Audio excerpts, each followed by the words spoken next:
Ces soirées de Noël, vous l'avouerez, ce sont des soirées de plénitude et de grande joie. Peut-être une petite question d'abord au fond, est-ce que vous entendez bien? On a fait quelques réglages de micro, j'espère que ça va marcher. Je voudrais aujourd'hui vous emmener dans un grand voyage gratuit. Dans un grand voyage d'un pays où on est sans Dieu au pays de Dieu.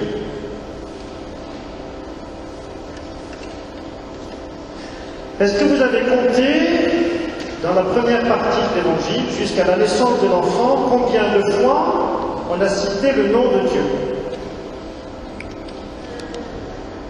0. On a parlé de l'empereur Auguste, et du haut de son palais romain, sans Dieu, ce qui l'intéresse, c'est le pouvoir, c'est l'argent. Et dans ce monde sans Dieu, on est des libéraux qui vont payer leurs impôts, et pour ça, il faut les recenser. Et cette soif d'argent va jeter les foules sur les routes, y compris les futurs mamans. Cette soif d'argent, cette puissance temporelle de l'empereur qui se prend pour Dieu, je dirais que c'est bien aujourd'hui que nous vivons. Avec nos César Auguste d'aujourd'hui, qui veulent s'affranchir de Dieu, qui veulent vivre comme si Dieu n'existait pas, qui veulent faire fi de la réalité naturelle de l'homme et de la femme dans le mariage, qui veulent des bébés sur catalogue, qui veulent réduire les femmes à l'état d'esclavage et de mères porteuses dans les GPA, qui s'arrangent jusqu'au droit de vie et de mort.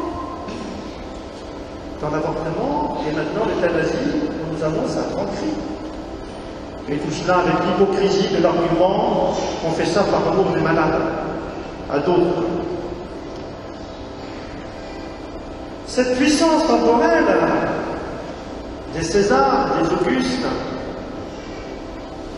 a quand même défrayé la chronique ces dernières semaines avec les interdictions de crèche, qui a enflammé l'histoire des réseaux sociaux. On ne veut plus voir l'enfant Jésus, Marie et Joseph dans les places publiques. Je suis assez étonné et émerveillé de la réaction populaire de la France entière qui met des crèches partout. Et je ne sais pas si vous avez vu ici à Tolède, mais dans presque tous les magasins, il y a des crèches. Donc je ne sais pas si vous êtes là, les différents commerçants concernés, mais c'est super. Continuez. Donc tout a été dit déjà sur la stupidité de ces interdictions de crèche, qui nous ramène quand même à un Noël qui n'est plus un Noël de partage et d'amour, mais à des Noëls chacun pour soi, dans la différence de l'autre, dans la culture du vide, dans le mépris de la joie partagée, dans l'idolâtrie du confort ou de la solitude. Vous avouerez quand même étrange Noël que ce Noël 2014, où devant, je dirais, ce vide spirituel exprimé par ces interdictions de crèche, s'engouffre la violence de ceux qui veulent tuer au nom de Dieu. Nous l'avons vu en Irak, en Syrie, au Nigeria, et nous le voyons maintenant plusieurs fois dans nos rues ces derniers jours. Le vide spirituel amène ces différentes conséquences. La nature n'aime pas le vide, voyez. La nature a horreur du vide et la violence, au nom de Dieu, remplit l'espace laissé par l'abandon de nos racines chrétiennes. Vous savez, à vouloir éliminer les signes de paix et d'amour, comme celui de la naissance de l'enfant Dieu, à vouloir arracher les bonnes plantes, qu'est-ce qui pousse? La mauvaise herbe, la haine, la guerre et la violence. Voyez cette icône que j'ai expliqué aux enfants à l'école. Vous avez le ciel en ordre et la terre est en ordre. Pourquoi? Parce qu'au commencement, Dieu créa le ciel et la terre et Dieu dit que cela était bon. Et vous avez sur cette terre un arbre, l'arbre qui vient du mal, l'arbre de la vie, que Dieu voulait nous donner comme un cadeau, mais que l'homme a voulu prendre lui-même en s'arrogeant le droit d'être comme Dieu. Résultat des courses, la terre s'entrouvre dans un grand gouffre noir. Ce gouffre du péché, de la violence, des guerres. Ce gouffre de violence, je voudrais ce soir le vivre en communion de prières et de pensées très fortes avec les chrétiens d'Irak. Vous savez que le cardinal Barbarin est allé les visiter il y a une dizaine de jours. Voilà une photo des campements d'Erbil, à côté de Mossoul, où il fait le Noël ce soir sous des tentes. Ça, c'était une photo il y a quelques jours. Aujourd'hui, peut-être, il y a de la neige, il y a du froid, et l'hiver là-bas est bien plus dur qu'ici. Et nous, que faisons-nous pendant ce temps-là? On passe des heures et des heures à discuter sur le prix des diesels ou l'interdiction des feux de cheminée. Quand même. Il n'y a pas un décalage. Alors on va peut-être se recaler. Et comment allons-nous nous recaler? On va se recaler en accueillant la bonne nouvelle. Je viens d'évoquer ce monde sans Dieu, avec toutes ses conséquences de violence, de guerre, d'indifférence. Et qu'est-ce qui se passe à Noël? Nous accueillons un enfant. Nous accueillons dit. Et cet enfant, l'ange, qu'est-ce qu'elle fait l'ange là tout à l'heure? Ah, il est là-bas. Je vous annonce le jour de juin, aujourd'hui vous êtes né un sauveur, c'est le Christ et le Seigneur. Et est-ce que vous avez remarqué ce qui se passe à partir de ce moment-là?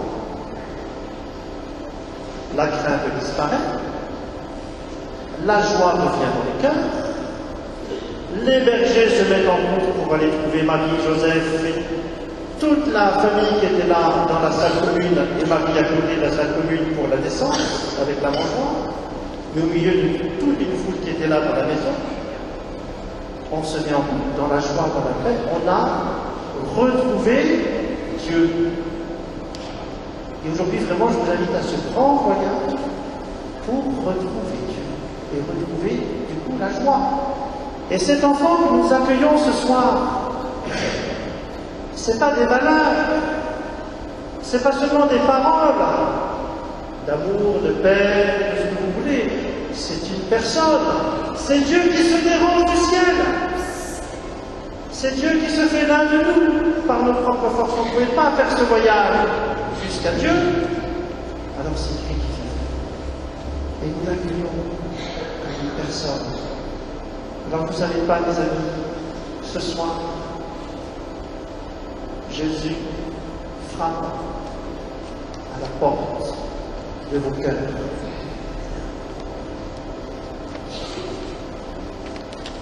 Ce soir, je suis sûr qu'il y en a plusieurs parmi nous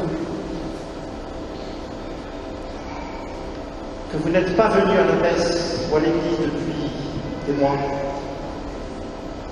Mais vous avez une petite voix dans le cœur qui vous a dit, vas-y. Ce soir, tous, vous avez dans le cœur, nous avons dans le cœur, le désir de devenir meilleur. Je me trompe? Et chaque fois qu'il y a ce désir de devenir meilleur, c'est Jésus qui frappe à la porte, qui veut rentrer dans ma vie, qui veut rentrer dans mon cœur. Et ce soir, je lui ouvre. Tout à l'heure, quand ça sera au moment de la communion, si je viens communier, c'est en amour et en vérité. Je viens recevoir Jésus présent sous le signe du pain. Si je me sens pas prêt, si je sens que dans mon cœur il y a du ménage à faire, les prêtres sont là, ici comme ailleurs, à votre disposition pour ce grand ménage, cette grande lessive qu'est la confession. Je sais que parmi nous, plusieurs ne sont pas encore baptisés. Plusieurs là parmi nous qui sont en marche vers leur baptême, j'espère pour Pâques prochain, pour bientôt. On ne peut pas encore venir communier, mais déjà, je vous invite tous à venir. Si vous ne pouvez pas recevoir l'hostie encore, parce qu'il y a le baptême à recevoir d'abord, parce qu'il y a une bonne confession à faire d'abord, venez. Ne restez pas scotché sur le moment, venez en croisant les mains pour recevoir la bénédiction du prêtre. Et puis nous allons accueillir Jésus dans nos maisons, dans nos vies, le soir. Regardez bien cette photo. Le soir, j'aimerais tous vous voir comme ce petit enfant. Vous la connaissiez cette photo déjà? Cette petite catéchisme, je vous l'avais montré déjà. Tout à l'heure, nous avons chanté les arbres dansent de joie. Et là, même les deux petits chiens adressent leur prière au Seigneur. Alors je ne sais pas ce qu'ils demandent au Seigneur, peut-être un bon nonos. Mais c'est un métier de chien. Mais il est dans un calque, si je puis dire, avec son petit maître. Et alors ce soir, avant de se coucher, on fera tous comme ça, avec nos salons de chien? Oui. Il y en a la petite fille aussi, voilà. Il y a une petite photo qui est volante avec notre petite fille et ses poupées. Nous allons nous remettre cœur à cœur avec Jésus. Nous faisons ce voyage. On était peut-être sans Dieu, avec plein de doutes, de questions, de rencontres, de haine, de ses enfants. On va faire ce soir un grand voyage pour retrouver Dieu dans la louange, dans la confiance, dans l'adoration, dans la paix, dans les réconciliations peut-être en famille ou avec certains voisins. Nous faisons ce grand voyage. On était sans Dieu dans le noir. Ce soir, on monte vers Dieu dans la lumière. On part ce soir d'un recensement où les gens vont être broyés et on arrive autour d'un enfant qui nous sourit, qui nous ouvre le cœur et qui nous révèle la tendresse de Dieu. Père et Fils et Saint-Esprit.